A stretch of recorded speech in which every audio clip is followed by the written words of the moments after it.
Assalamualaikum warahmatullahi wabarakatuh. Perkenalkan, nama saya Ajeng Adesobar. Saya dari Universitas Muhammadiyah Tasikmalaya.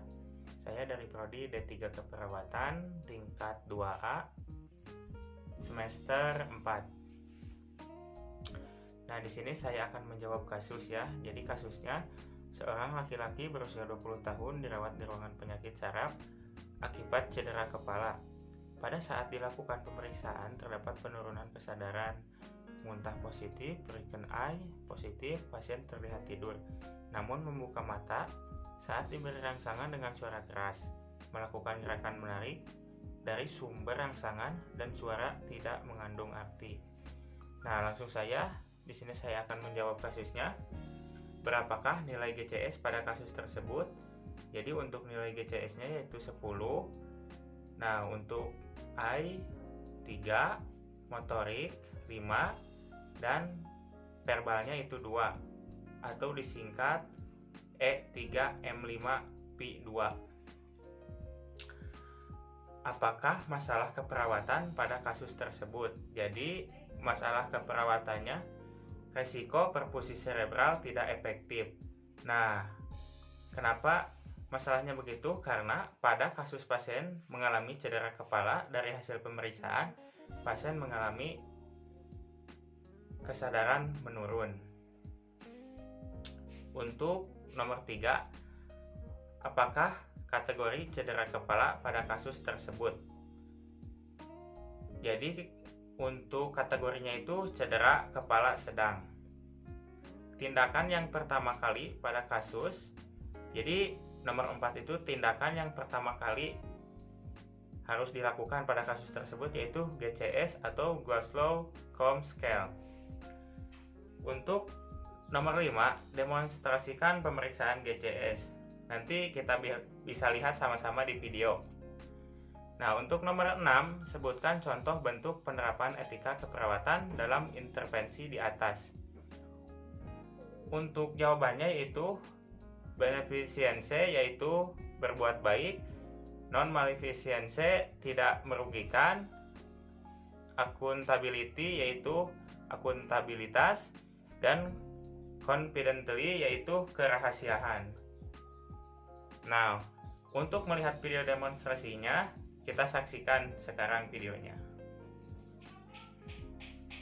Jadi langsung saja sekarang ke pemeriksaan pertama yaitu A atau mata. Nah, untuk pemeriksaan mata skor tertingginya adalah 4 dan skor terendahnya adalah 1. Langsung saja sekarang ke skor yang pertama yaitu skor 1, memberi pasien dengan merangsang nyeri dan suara. Langsung saja, pasien tidak ada respon apapun ya saat ditekan sternumnya. Dan langsung saja ke skor kedua yaitu merangsang pasien dengan rangsang nyeri. Kita tekan di bagian sternumnya, pasien ada ya membuka mata. Dan yang ketiga, dengan rangsang suara.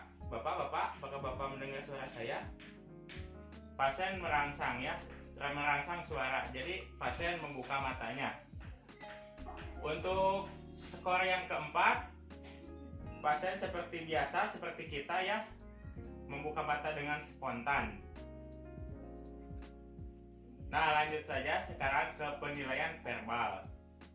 Untuk penilaian verbal, skor tertingginya adalah 5 dan skor terendahnya adalah 1. Lanjut saja sekarang ke penilaian skor 1.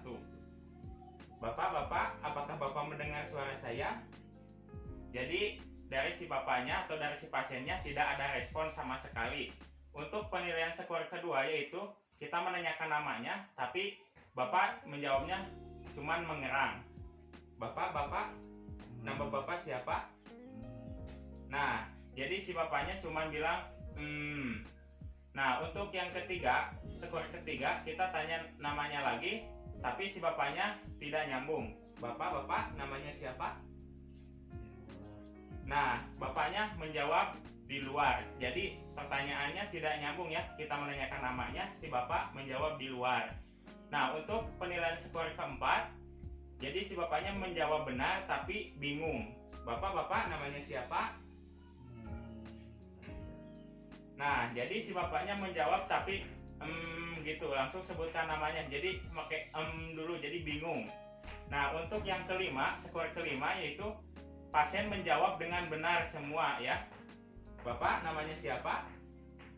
Saya. Bapak umur berapa tahun? Sekarang tahun berapa, Bapak? Tahun 2012. Bapak anaknya berapa? Belum punya. Belum punya. Untuk sekarang itu presidennya siapa? Pak Jokowi. Oke. Jadi untuk yang terakhir, kita pemeriksaan motorik.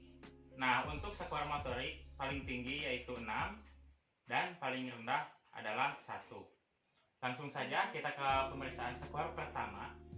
Pasien tidak merespon apapun yang kita berikan rangsangan nyeri. Jadi pasien tidak merespon. Yang pertama kita di sternum, pasien tidak ada respon. Yang kedua di bahu, kita pijit, pasien tidak ada respon. Nah, yang ketiga yaitu di ujung kuku, pasien tidak ada respon sama sekali. Nah, untuk yang kedua yaitu kita beri rangsangan nyeri di sternum, pasien memberikan respon ekstensi abnormal. Nah, jadi pasien memberikan respon ekstensi abnormal.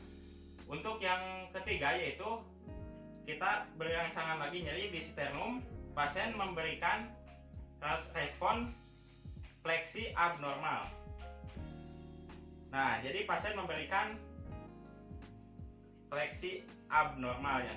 Nah, untuk yang keempat, skor yang keempat, pasien merespon dengan menghindari nyeri. Kita pijit ujung kukunya, jadi pasien menghindar. Untuk pemeriksaan skor yang kelima yaitu pasien mampu melokalisir nyeri. Kita beri rangsangannya di sternum. Nah, jadi pasien menepisnya. Untuk yang keenam, pasien mampu melakukan gerak motorik yang kita perintahkan. Bapak, coba gerakan tangannya. Gerakan lagi kakinya, Pak. Nah, jadi si pasiennya mampu melakukan gerakan motorik yang kita perintahkan.